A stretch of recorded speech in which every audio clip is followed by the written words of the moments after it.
is June 29th, and that means two things. It's just too hot out. It's also time for the Lighting Bulletin, pound for pound, the best source of lighting industry news. Visit lightingindustrynews.com to see something there eventually. I'm going to get that website running this week, I promise. Otherwise, this episode is sponsored by Sansi. Use the link in the description to check out their discounted lamps and luminaires. Good Bulb is America's only LED A19 manufacturer.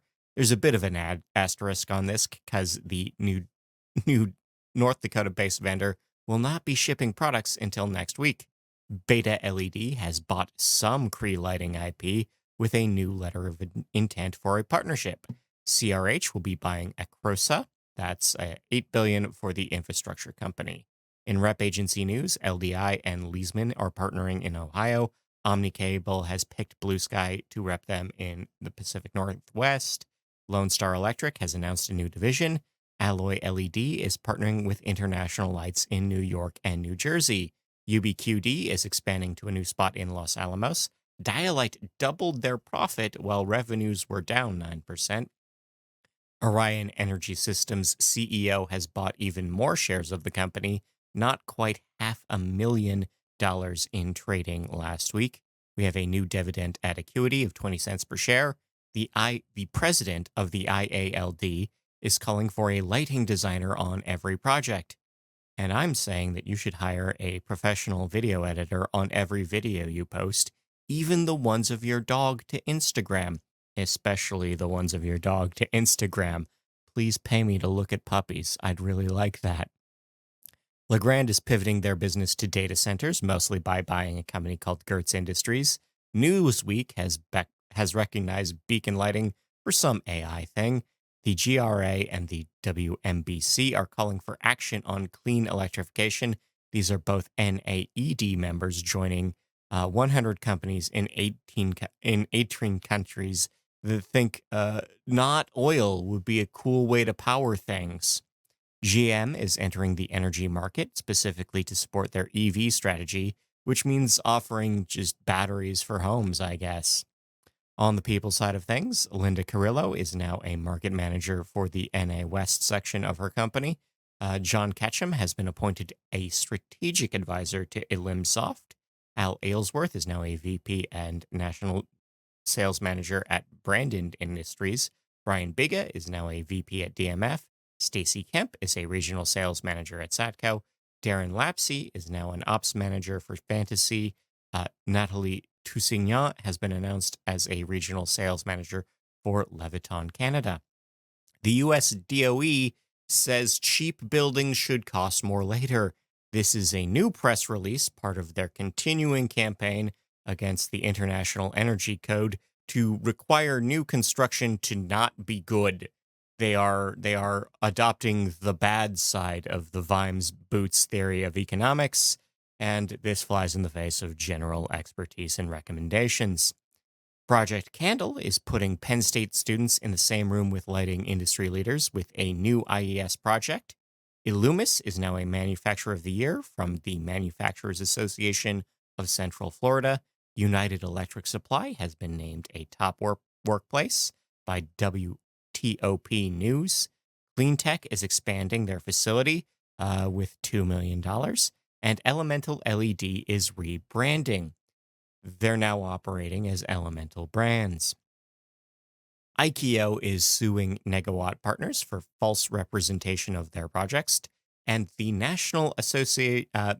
the NAW, is challenging a California EPR law, claiming that the Plastic Pollution Prevention and Packaging Producer Responsibility Act is a violation of their First Amendment rights. I'm not a lawyer, but that sounds silly. On the tariff tracker, we have new talks between EU trade leaders and China.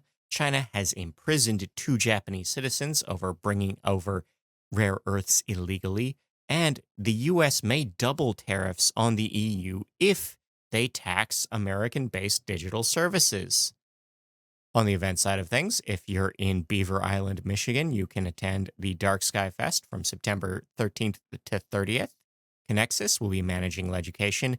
This company had already been managing registration lines, so this is just expanding an existing deal.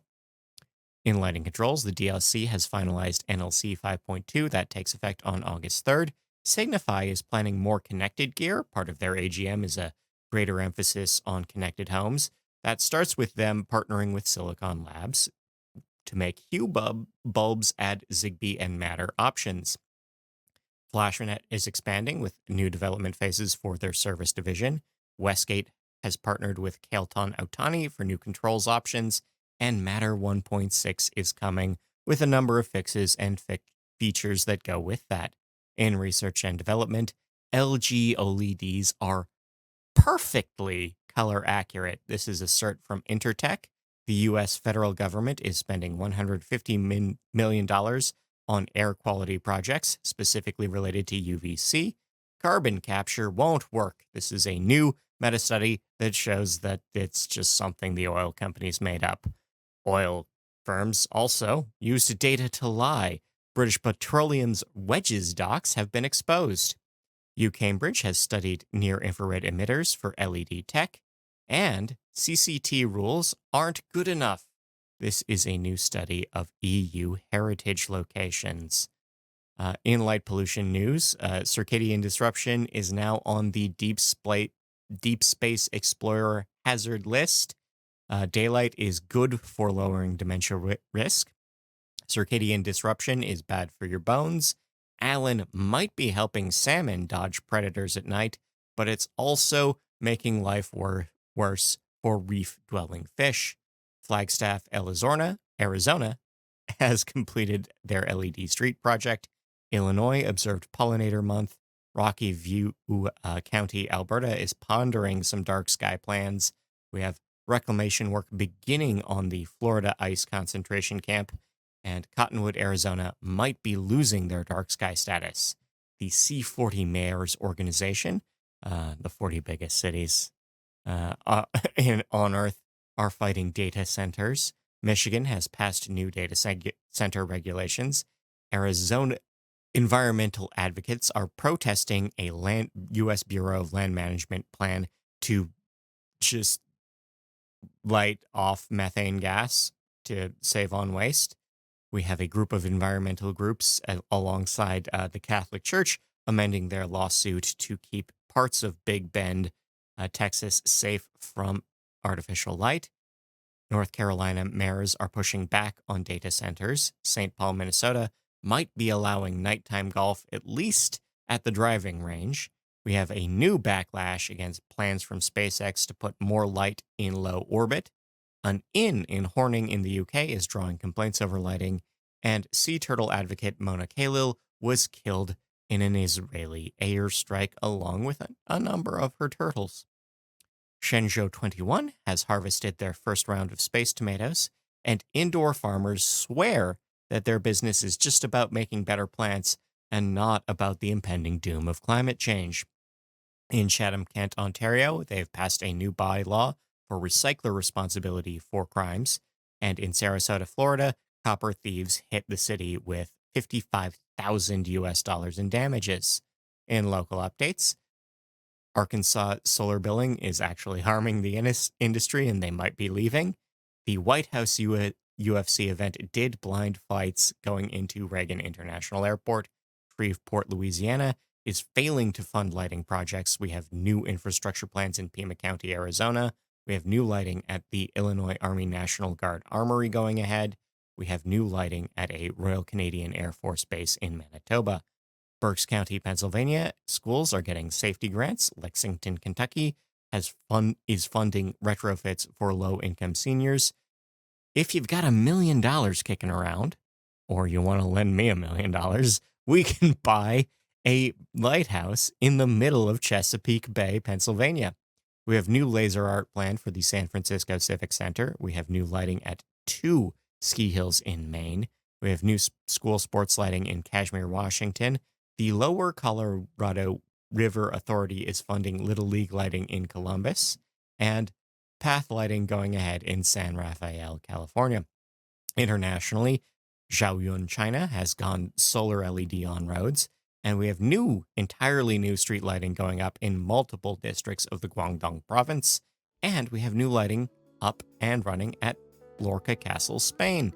Also, you can make a cool little homemade light composer.